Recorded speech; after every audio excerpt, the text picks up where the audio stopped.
Hello there, welcome to Plus Talk on Plus Life, where we're all about turning positive into a plus.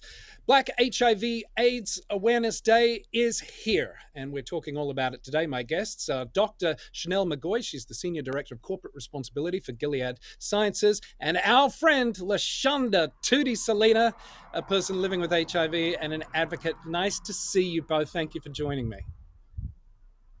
Thank you You for for having us. having me. Of course. Dr. McGoy, I'm going to start with you. Let's just get straight to it. Why do Black folks still need to be talking about HIV and normalizing the conversation around HIV? Absolutely. We need to still be talking about HIV in the Black community because we have not ended the epidemic. It is HIV is something that is disproportionately impacting Black Americans and Black people across the globe, quite frankly. And especially when you look at geographic disparities, especially in the southern United States. The southern United States represent about half of new HIV diagnoses in the United States, but only about a third of the US population. And so when you look at geographic and racial disparities, we see that Black people are greatly impacted, even more than other populations in the southern United States. So the conversation needs to continue until we end the epidemic. Now, Doc, you've had 25 years experience in fighting, especially for health equity, especially as you've said there in the South. What gives you hope that we are making at least some progress? Yeah, absolutely. What gives me hope is that we are breaking down walls around stigma. We're also addressing many of the social determinants of health that exist. When we talk about things like poverty and housing and education and jobs, those and healthcare systems, we're slowly chipping away so that people can have greater access. And those things give me hope. What also gives me hope is the Gilead Compass Initiative, which is a 10-year, $100 million commitment from Gilead Sciences to address HIV in the southern United States. We are 6 years into this 10-year commitment, and we have partners all across the U.S. South who are working to address HIV. In fact, we have about 3,000 partnerships and have funded more than 400 community-based organizations to really address HIV at the intersections. We're doing more than talking and raising awareness. We're addressing things like I said, like housing and making sure that people have access, breaking down systems so that they can have access to care that they need. Lashanda, talk to me about your experience living with HIV and how you viewed, in the early days, sort of before you discovered your diagnosis, how did you view seeking testing and care and treatment? I actually feared going to get tested because it's always in the back of my head. Oh my God, what if I become positive? What am I gonna do? I don't want nobody to know. And if I do let it out, people are gonna judge me. Because in those days, there wasn't a lot of education about it. And it was just, you're positive, nobody wants to be around you because you're infected. And that was hard. So that being in the back of your head was something that stopped you from getting tested and talking about it? Yes, it did. It stopped me from getting tested. I got tested one time, which I was negative. So I decided that I wasn't going to do it anymore. Because at those times, you couldn't be discreet about it. Everybody, you go to the health department, everybody knew, okay, well, she's coming to get tested for HIV. Let's not be around her.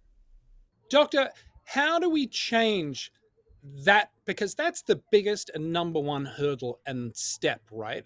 Is getting through those clinic doors or ordering that home test kit. How do we overcome that step?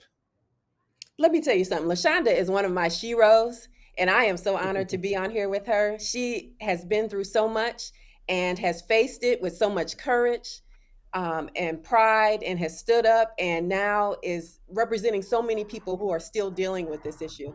And she's exactly right. What we say is that there are three things about these laws that were created in the late 80s, early 90s, out of fear, really. based in fear, rooted in fear.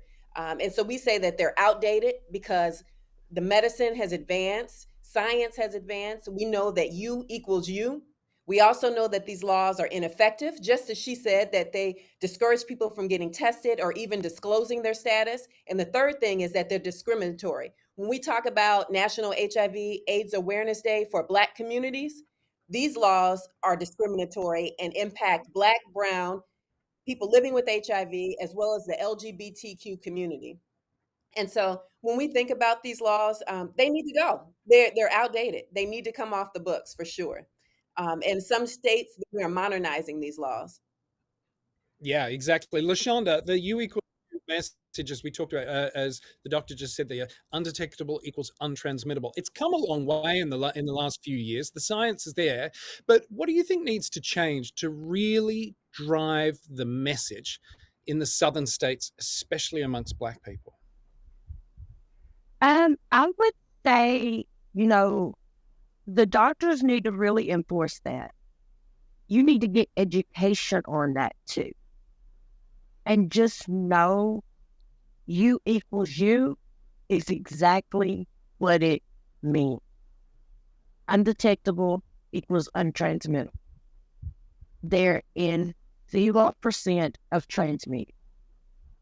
And I know a lot of people are afraid to have unprotected sex because you've been with your partner for so long.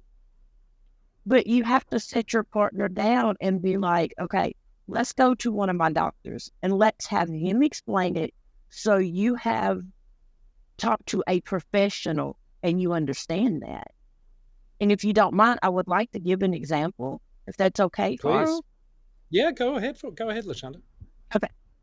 I've been with my fiance for 3 years. He has went to the doctor with me. My doctor has explained to him undetectable, untransmittable. And not saying this in a bad way, but we have unprotected sex. And he still gets tested every 6 months. And to this day, he's not positive. So, that example means exactly what it said.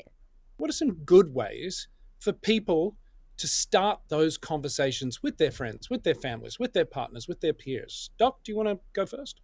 Absolutely. I mean, these are conversations that can be had intergenerationally, for all ages, for example. So from girlfriend to girlfriend, hey girl, I know you, Lashanda. Hey girl, you're engaged? I didn't know. Congratulations. How are things going with you and your boo? Let's have a conversation more about sexual health. That's just how you do it, just like that. From mother to child, from auntie to niece. There's all kinds of ways that we can have these intergenerational conversations to really spark about love, about sexual health, about protection, and about being healthy, and particularly about HIV. Yeah, Lashanda, I know you're a proud aunt, and as you said, you're engaged. What are some of the ways to have these conversations, as the doctor said, perhaps intergenerational, with your family, with your friends, that doesn't make it all feel a bit like this is awkward? Right. I've had a friend, we've been friends for about 3 years. And one day I just blurted out to her, I'm HIV positive. And she's like, well, I've heard of the word, but I don't understand. So we went into that conversation. Also, I showed her information online about her information from my doctor's office. She's went to the doctor with me. And, there I told her, ask all the questions you want to. He's gonna answer them back. And now I have a little cousin that's 16, and at that age, they start having sex. Let's have this conversation. I know it's uncomfortable. And as well as my other cousin, he just went off to college, college parties. And I told him, hey, we got to have this conversation before you leave. I know you're grown and you think you're grown and you know everything, But once again, I don't want you to go through what I am. What do you both want people to know and understand about HIV testing? It's nothing scary. Just go in there, breathe, take your test, and your status within 2 weeks or so. Even quicker And sometimes. yes, because they have that, I think it's a swab test that they do, that's rapid response or something. But yeah, there's this day and age, there is stigma around it.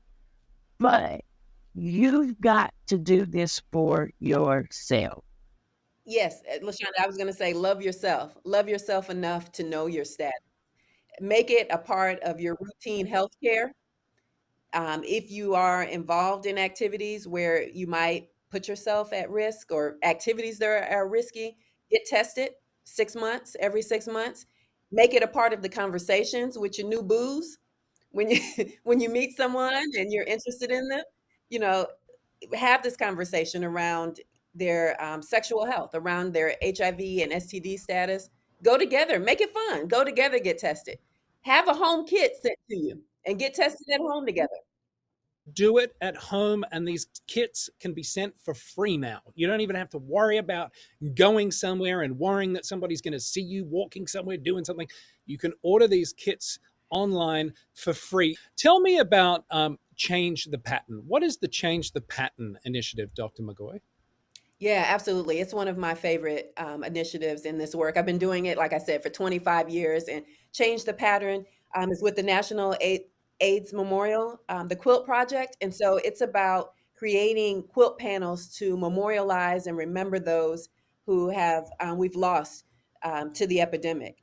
And so placing people's names on the quilting and creating panels that memorialize them with things that they like, their pictures, and especially last year, the Change the Pattern traveled throughout the southern United States to make quilt panels for Black and brown folks that we've lost to the epidemic. And you just be amazed at some of the conversations.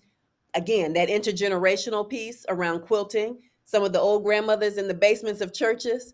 Just this Saturday, I was at a church creating a quilt panel. And so we got together, had lunch, talked, raising awareness about HIV. It brings so many people together. Something so simple as quilting. Dr. Shanell McGoy, Lashanda, Salinas, thank you both for making time to chat with me today. Black HIV AIDS Awareness Day. It's an important day. Thank you both for your time. Thank you. Thank you so much. That's going to do it for this episode of Plus Talk. If you want more information about Black HIV Awareness Day or resources for home testing and things like that, always check out our website, pluslifemedia.com, or you can follow us, please do, across social. We are at Plus Life Media on all social platforms. Until next time, be nice to one another. Go and get tested. We'll see you soon. Bye-bye.